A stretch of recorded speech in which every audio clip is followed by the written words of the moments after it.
আজ আমি বানাবো নিরামিষ সিঙ্গারা। তার জন্য 2 বাটি ময়দার সাথে স্বাদ অনুযায়ী লবণ, কালো জিরে আর একটু বেশি করে রিফাইন তেল দিয়ে ময়দাটাকে ভালো করে ময়ম দিয়ে অল্প অল্প করে জল দিয়ে একটা ডো তৈরি করে নেব।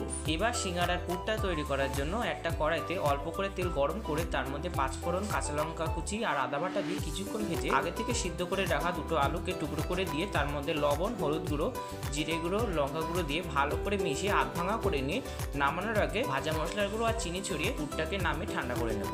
আর পরে আমি একটু ভাজা বাদামও পুরটার সাথে মিশিয়ে নিয়েছিলাম। এবার মেখে রাখা ময়দাটা থেকে লেচি কেটে নিয়ে লেচিটাকে লম্বা করে বেলে মাঝখান দিয়ে হাফ করে কেটে নিয়ে সিঙ্গারার মতো গড়ে তার মধ্যে পুরটাকে ভরে মুখটাকে অল্প করে জল দিয়ে ভালো করে আটকে দেব।